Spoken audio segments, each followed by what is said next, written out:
नमस्कार। प्रादेशिक समाचार के साथ मैं पूनम किरकेट्टा। पहले मुख्य समाचार। राज्य की त्रिस्तरीय पंचायतों को दोबारा मिला अवधि विस्तार। पंचायत चुनाव होने तक या 6 महीने तक करती रहेंगी काम। प्रधानमंत्री नरेंद्र मोदी आज शाम 4:30 बजे सीआईआई की वार्षिक बैठक को करेंगे संबोधित। हाईकोर्ट ने छठी जेपीएससी सिविल सेवा परीक्षा के जरिए नियुक्त 326 अधिकारियों के मामले में अगली सुनवाई तक यथास्थिति बनाए रखने का दिया निर्देश। और राजधानी रांची समेत राज्य के कई इलाकों में अगले 3-4 दिनों तक अच्छी बारिश की संभावना। और अब समाचारों में आगे बढ़ने से पहले जरूरी संदेश। देश भर में 18 वर्ष से अधिक आयु के सभी लोगों के लिए सरकारी केंद्रों में निःशुल्क टीकाकरण अभियान चलाया जा रहा है। हमारे युवा श्रोताओं से अपील है कि वे कोविड रोधी टीका जरूर लगवाएं और दूसरों को भी इसके लिए प्रेरित और सहयोग करें। कोरोना महामारी के प्रति आप कोई भी लापरवाही न बरतें, क्योंकि कोरोना अब भी हमारे लिए बड़ा खतरा बना हुआ है। जब तक आवश्यक न हो घर से बाहर न निकलें और इन आसान उपायों का पालन करें। मास्क लगाएं, 2 गज की सुरक्षित दूरी बनाए रखें, बार-बार हाथ धोएं और चेहरा साफ रखें। कोविड से संबंधित जानकारी और मार्गदर्शन के लिए राष्ट्रीय हेल्पलाइन काम कर रही है। इनके नंबर हैं 011-2397-8046 और 1075। इसके अलावा राज्य हेल्पलाइन नंबर 104 डायल कर समस्या का त्वरित समाधान लिया जा सकता है। झारखंड की त्रिस्तरीय पंचायतों को दोबारा अवधि विस्तार मिल गया है। यह अवधि विस्तार पंचायत चुनाव होने तक या 6 महीने के लिए दिया गया है। राज्यपाल की स्वीकृति के बाद पंचायती राज विभाग ने इस संबंध में अधिसूचना जारी कर दी। ग्राम प्रधान की अध्यक्षता में गठित समिति आगामी चुनाव तक कार्य करेगी। इस संबंध में विधि विभाग से भी राय ली गई है। जानकारी के अनुसार इस बार उप मुखिया को भी अधिकार दिया गया है। ग्राम पंचायतों में मुखिया की अनुपस्थिति में उप मुखिया कामकाज संभालेंगे। उनके पास वित्तीय शक्तियां भी रहेंगी। उल्लेखनीय है कि संशोधित अध्यादेश में महामारी के समय भी सरकार ने चुनाव नहीं कराने संबंधित उचित कारण बताकर पंचायतों का अवधि विस्तार का प्रावधान किया है। इसी आधार पर कल पंचायती राज विभाग की अधिसूचना जारी की गई है। प्रधानमंत्री नरेंद्र मोदी आज शाम 4:30 बजे वीडियो कॉन्फ्रेंसिंग के जरिए भारतीय उद्योग परिसंघ सीआईआई की वार्षिक बैठक को संबोधित करेंगे। बैठक का विषय है इंडिया एट 75, आत्मनिर्भर भारत के लिए सरकार और व्यापार के संयुक्त प्रयास। सीआईआई की वार्षिक बैठक 2021 2 दिनों तक चलेगी। सिंगापुर के उप प्रधानमंत्री और आर्थिक नीति समन्वय मंत्री हेंग स्वी कीट विशेष अंतर्राष्ट्रीय अतिथि के रूप में बैठक को संबोधित करेंगे। बैठक में कई मंत्री, वरिष्ठ अधिकारी, शिक्षाविद और भारतीय उद्योग जगत से प्रमुख प्रतिनिधि हिस्सा लेंगे। लोकसभा ने कल संविधान का 127वां संशोधन विधेयक 2021 उपस्थित सदस्यों के 2/3 बहुमत से पारित कर दिया है। संविधान संशोधन विधेयक होने के कारण इस पर मत विभाजन कराना अनिवार्य था। इस विधेयक में अन्य पिछड़ा वर्ग की अपनी सूची बनाने के लिए राज्यों और केंद्र शासित प्रदेशों की शक्ति बहाल करने का प्रावधान है। सामाजिक न्याय और अधिकारिता मंत्री डॉक्टर वीरेंद्र कुमार ने विधेयक प्रस्तुत करते हुए कहा कि इससे राज्यों को अन्य पिछड़ा वर्ग की अपनी सूची तैयार करने का अधिकार मिलेगा। उन्होंने कहा कि इस विधेयक से देश की संघीय संरचना मजबूत करने में मदद मिलेगी। डॉक्टर कुमार ने अन्य पिछड़ा वर्ग समुदाय के लिए सरकार की प्रतिबद्धता दोहराई।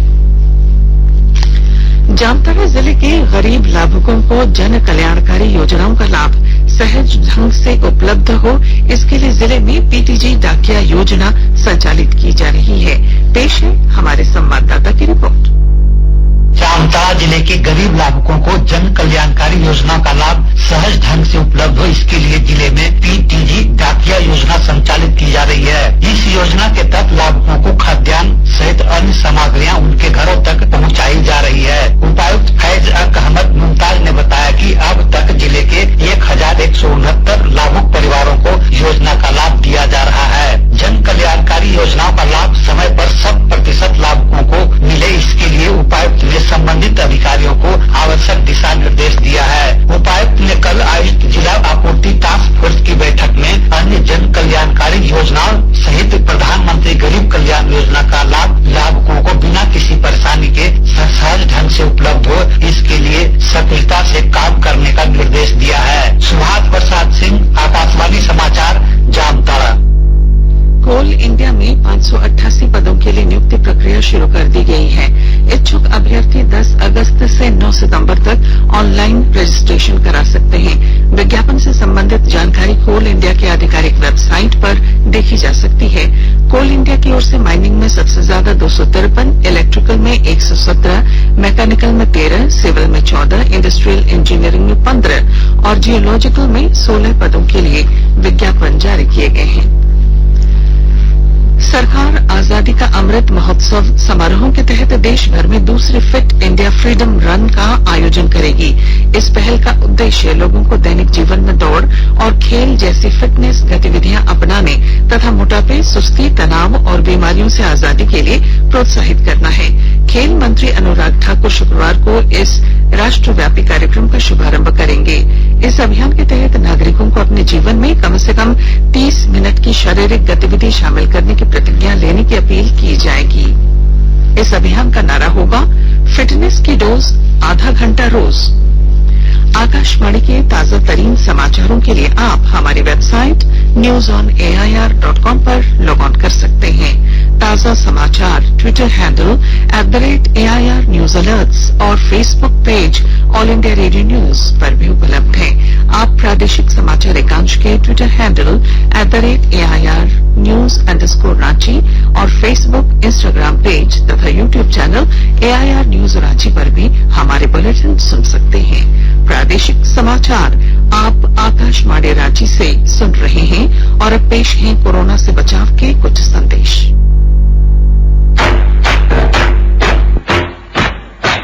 चलो मिलकर एक शुरुआत करें, चलो एक फैसला आज करें, बात नहीं तो टोकेंगे, कोरोना को रोकेंगे। चलो एक वादा करते हैं, चलो कुछ वादा करते हैं, बात नहीं तो टोकेंगे, कोरोना को रोकेंगे। भारत सरकार द्वारा जनहित में जारी। कोविड-19 से बचाव और सुरक्षित रहने के 3 उपाय। मास्क लगाएं, 2 गज दूरी है जरूरी, सुरक्षित दूरी रखें, हाथ और मुंह साफ रखें। प्रादेशिक समाचार में आपका फिर स्वागत है। हाईकोर्ट की डबल बेंच ने कल छठी जेपीएससी सिविल सेवा परीक्षा के जरिए नियुक्त किए गए 326 अधिकारियों के मामले में अगली सुनवाई तक यथास्थिति बनाए रखने का निर्देश दिया है। प्रार्थी शिशिर तिग्गा और अन्य की अपील याचिका पर सुनवाई करते हुए हाई कोर्ट की डबल बेंच ने रिट दायर करने वाले याचिकाकर्ताओं को नोटिस जारी कर प्रतिवादी बनाने का निर्देश दिया है। राज्य सरकार की ओर से उपस्थित महाधिवक्ता राजीव रंजन और पीयूष चित्रेश ने अदालत को बताया कि सरकार ने सिंगल बेंच में रिट का विरोध किया था, लेकिन अब सरकार सिंगल बेंच के आदेश का अनुपालन करना चाहती है, जिस पर अदालत ने कहा कि यह काफी महत्वपूर्ण मामला है और इससे कई लोगों की नौकरी प्रभावित होगी। अब इस मामले की सुनवाई 6 सप्ताह बाद होगी। हाईकोर्ट के चीफ जस्टिस न्यायमूर्ति डॉक्टर रवि रंजन और जस्टिस सुजीत नारायण प्रसाद की डबल बेंच ने इस मामले की सुनवाई की। राज्य में तेजी से कोरोना संक्रमण के मामले में कमी आ रही है। स्वास्थ्य विभाग से मिली जानकारी के अनुसार पिछले 24 घंटों में राज्य में 34 नए संक्रमित मिले, जबकि इस दौरान 28 लोग स्वस्थ हुए। अब राज्य में कोरोना संक्रमण के सिर्फ 208 सक्रिय मामले रह गए हैं। 14 जिलों में पिछले 24 घंटों के दौरान कोरोना संक्रमण के नए मामले नहीं आए, जबकि बोकारो, धनबाद, कोडरमा और पाकुड़ में 2-2, रांची में 17, रामगढ़ में 5, हजारीबाग, जामताड़ा, गिरिडीह और पूर्वी सिंहभूम में 1-1 नया संक्रमित मिला है। कोरोना से स्वस्थ होने की दर 98.46% हो गई है। देश में अब तक कोविड टीकाकरण अभियान के अंतर्गत 52 करोड़ से अधिक टीके लगाए जा चुके हैं।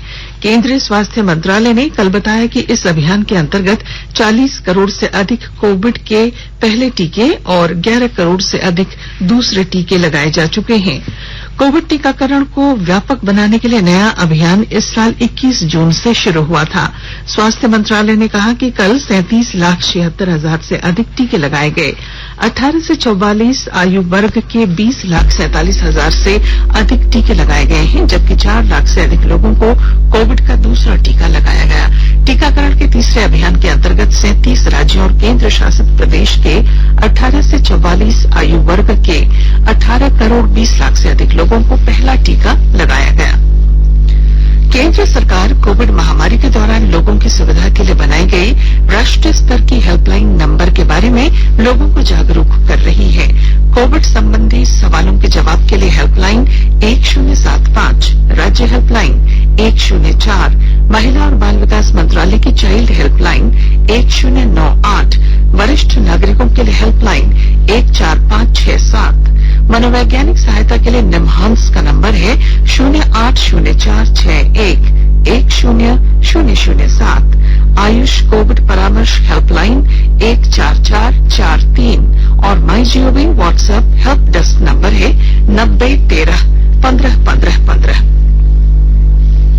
गृह राज्य मंत्री नित्यानंद राय ने लोकसभा में बताया है कि अगली जनगणना पहली बार डिजिटल माध्यम से कराई जाएगी और इसमें स्वयं को जोड़ने का प्रावधान है। जनगणना के आंकड़ों को एकत्रित करने के लिए मोबाइल ऐप और जनगणना से जुड़ी विभिन्न गतिविधियों के प्रबंधन और निगरानी के लिए जनगणना पोर्टल विकसित किया गया है। उन्होंने कहा कि जनगणना के लिए व्यक्ति विशेष की आयु, आमदनी और विभिन्न सामाजिक आर्थिक मानदंडों जैसे शिक्षा, अनुसूचित जाति, जनजाति, धर्म, भाषा, वैवाहिक स्थिति और स्थान बदलने संबंधी आंकड़े इकट्ठे किए जाएंगे।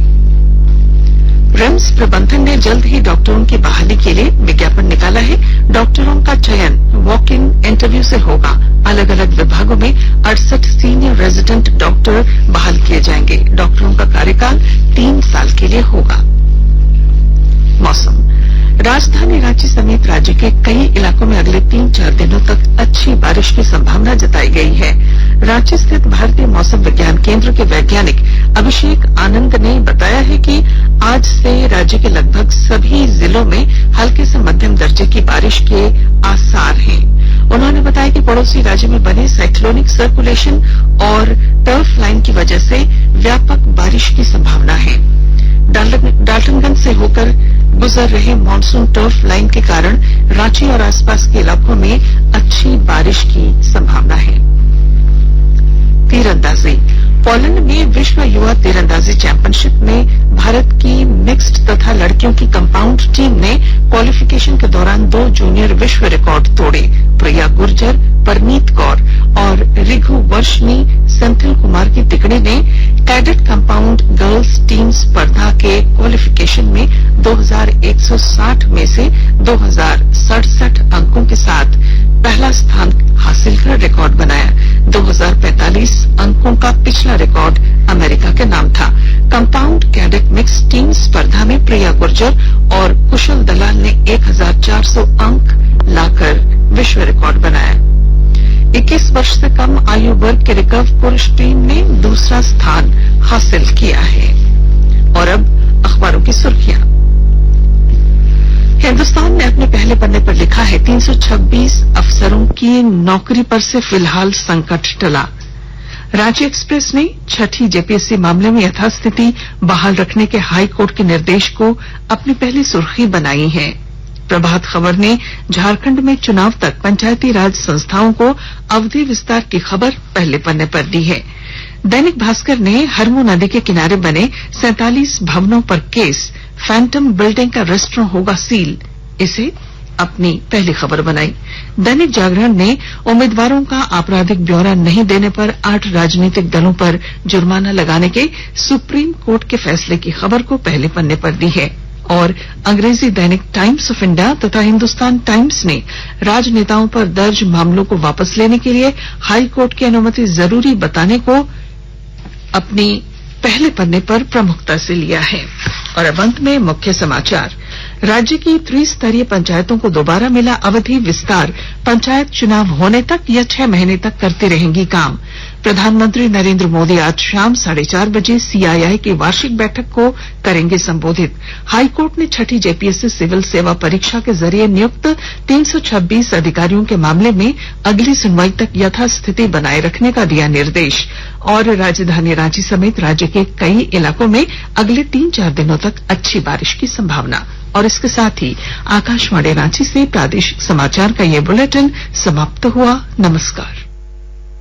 घर में रहिए, सुरक्षित रहिए और सुनते रहिए आकाशवाणी।